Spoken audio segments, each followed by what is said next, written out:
Today we are in POLO GTI.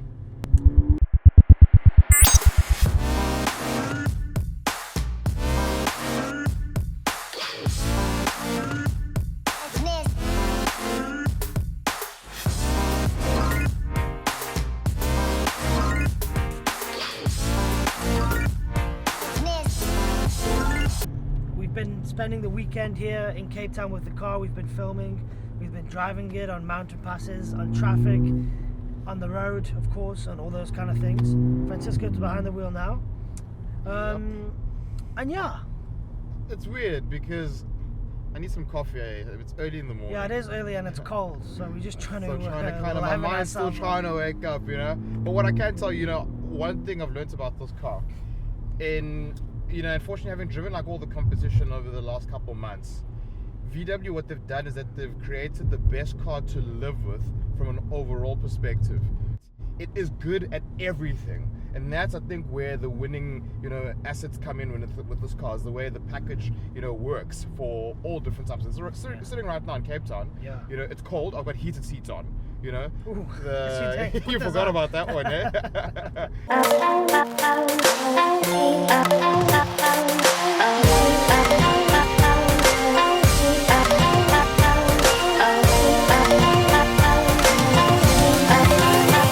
Where this thing is really enjoyable is in the twisties. Yes.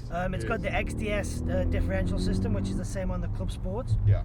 And we've driven this car in Chapman's Beak, we've driven it in Franschhoek Pass and a few other roads, and in the tight twisty bends, this car just puts a smile on your face. Yeah. Where a Golf GTI can be quite a serious car when you're driving it fast. Yeah, you jump in here, jump in this car, and it puts a smile on your face, and you just really enjoy driving it. It's got a lot of fun factor. Definitely a lot of fun factor. And I think also what you talk about with regards to that is the way they've geared the car. So the torque comes in very low down. Yeah. And up top, you don't, when you're sitting at like 6,000 RPM, you actually ask yourself, why am I doing this? Because there's really no point. But at those lower RPMs, that's when you really feel the torque pushing and you can run through the gears. And like you say, when you're in a tight mountain pass, you're only using third and fourth gear most of the time. If you're really slowing down, then you go back to second. Yeah. But you're just riding the torque, and that's got all the torque in that power band. And that's when it just keeps you going, and you just feeding the power through the chassis, and the diff works, and it works. I think that's the whole thing about those cars, that it fits very well. It does. An overall package, it's great, and you've got the technology, Apple CarPlay, the active info display is an optional extra, but it's got specific GTI styling for the Polo, which is really nice. The interior, very similar to the Polo that we drove, what was that, 4 months ago now? Yeah, probably even more. Quirky, edgy. Yeah, the red on the side. The red that you can't have when you have a red car. Yeah, if you have the red color, you can't have the red interior. Yeah. But from an interior and a styling perspective, it's young, it's fun. I mean, it's if I do this. Yeah, it doesn't hang around. No, of course. It's actually, it feels faster as a passenger than just driver, which is the same with every car, really. This car will cost you 375,000. Yeah, exactly. It's 15,000 rand cheaper than the previous model. Yeah. And it's manufactured locally here in South Africa. Yeah. Which is epic. But one question that a lot of people have asked, said to us, talked about, is now this is a 2-liter turbo. Yeah. And it's a little bit bigger than the older model. Why do you need to buy a Golf? And here's the thing. This doesn't replace a Golf. Yeah. We've been in a GTI Club Sport this weekend, a Golf. Yeah. And this still has a young, nimble, light, fun feel.